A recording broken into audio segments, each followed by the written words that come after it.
Good morning, boys and girls. I am out sick today. I am not feeling awesome. So therefore, I will be teaching you math this way today. Hopefully, whoever your sub is, you guys are being awesome for. I know you will be. You always are. So we're going to start with this. Pause the video when I tell you to, and you're going to solve the problem above. We have 48.99 times 342. Go ahead and pause it right now and solve it in your math notebooks. Pause now.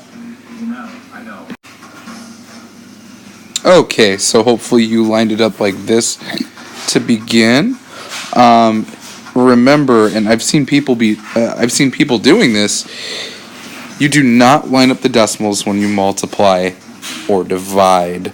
Now, if I have to play that song 100 more times so that you remember it's only for addition and subtraction, I absolutely will. So don't make that mistake. It's for when you multiply or divide that you do not line up the decimals at all.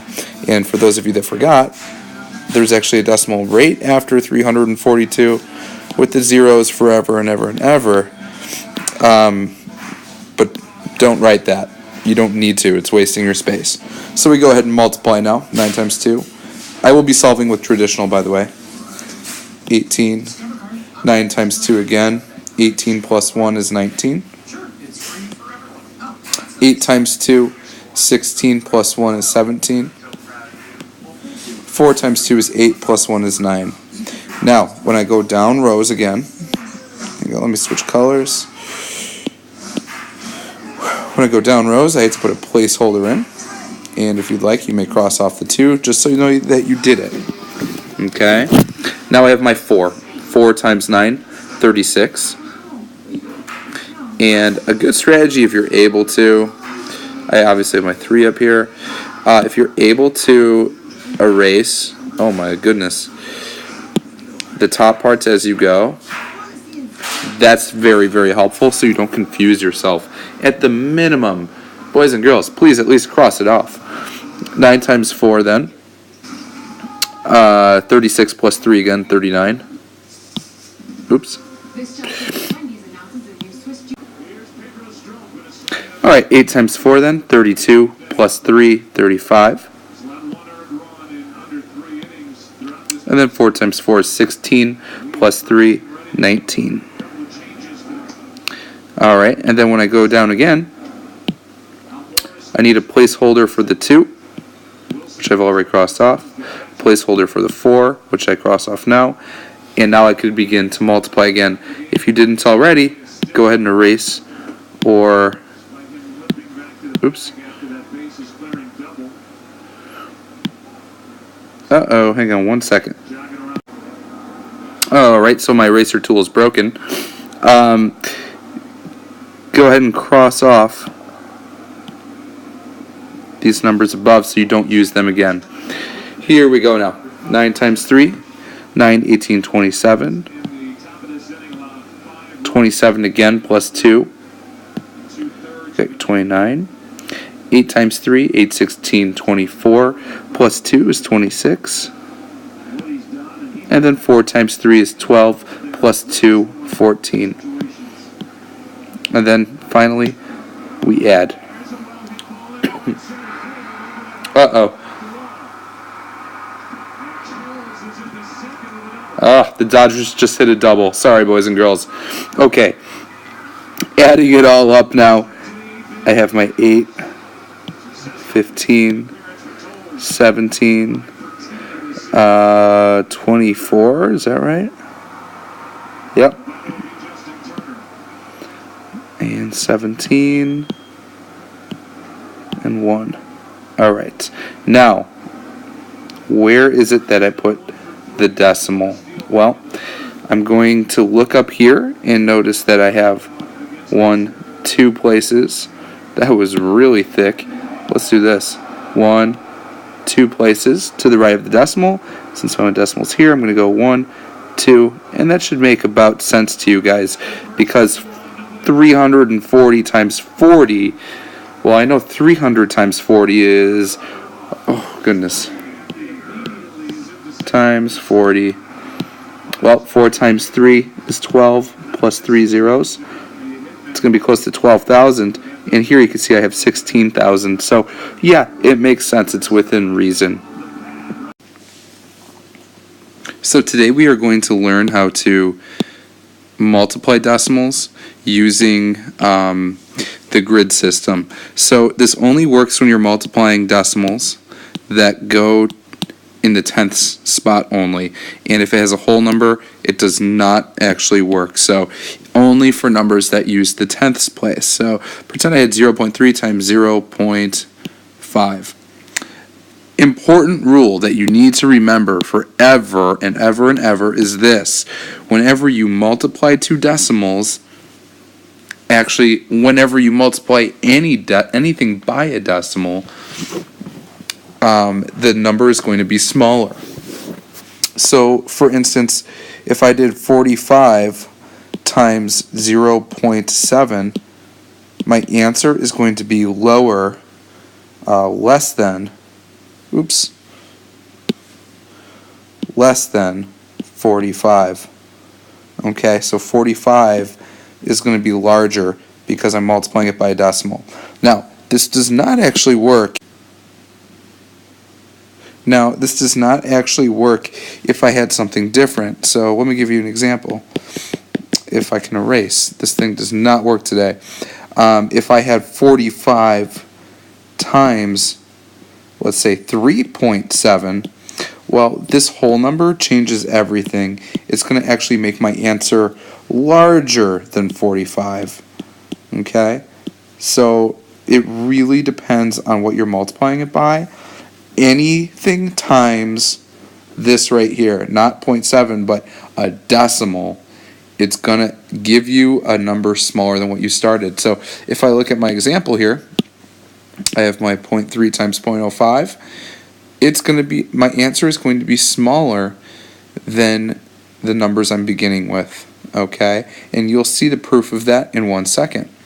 I'll show you how to solve it in 2 different ways. So here's what you do: 0.3 times 0.5.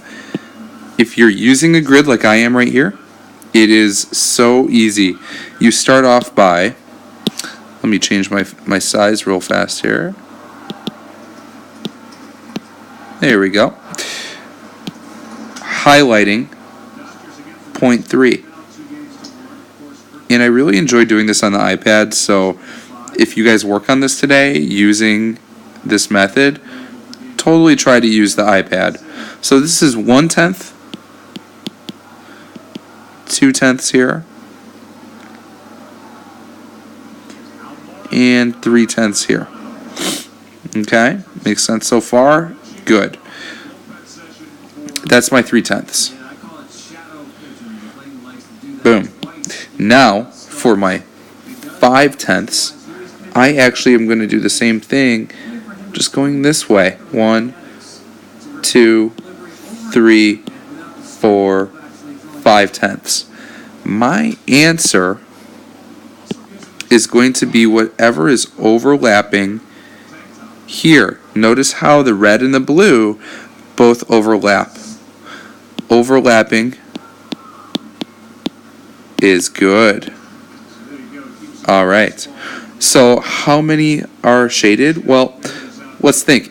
This is a hundreds block, right? So I have 1, 2, 3, 4, 5, 6, 7, 8, 9, 10, 11, 12, 13, 14, 15 hundredths is my answer.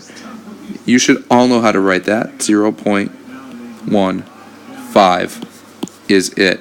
And look at that. That is much smaller than the 2 numbers I started with.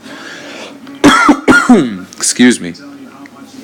If you are not a believer in that system, just try it the way we've done it before. 0.3 times 0.5. It works out all the same no matter what.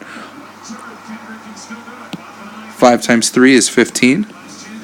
My decimal's here. I have 1, 2 spots before the after the decimal. Move it over. And oh my goodness, it's 0.15, which is the same as right there. Cool. Okay, so before I go any further, here's what you need to do. When I tell you to, pause the video and you're going to take a screenshot of this hundreds grid because you will be using it for the rest of the day on activities that you'll be doing that I set up for you. So right now, pause it, take a screenshot, and you can crop it if you want, make it nice and pretty so that you have it saved to your camera roll. Do that now. Awesome. Now that you did it, here's what I want you to do. In a moment, I'm going to release you to do this. On your whiteboard app or explain everything or whatever works best for you, try doing 0.4 times 0.9. You have to show it on the base 10s grid, and if you wanted to prove it, I'm sorry, base 10s, hundreds grid right that I have here. If you wanted to prove it using traditional math on the side as well, you may. But be aware, you must do it this way on the test. So you're going to have to know how to do it. Go ahead and you can pause the video and solve it on your favorite app and take a screenshot of your answer when you are done, because Monday you're going to have to hand these in to me. All right, everybody. So for the rest of the day, you are going to have you're going to have time to do the following. Remember the time attack activity we did where you had to hit the screen when it turned green? Well, hopefully you held on to that data because you have a sheet that's split into your left hand and your right hand times, right? And it should be like 0.4, 5, 6, 7, 8, 27, 5.1, 2, 3, 4, whatever. Here's how you're going to do this. Taking the 10th place only of those numbers, you're going to multiply all 10 left times rights. So for number 1 left, number 1 right, on your iPad app using the same exact method, you're going to have to solve. So this would be 0.4 times 0.1. Okay? Go ahead and when you are going through that, solve it using your hundreds grid on the app that you of your choice, taking a screenshot when you're done and saving those as a collection. You should have 10 of these all together to get through.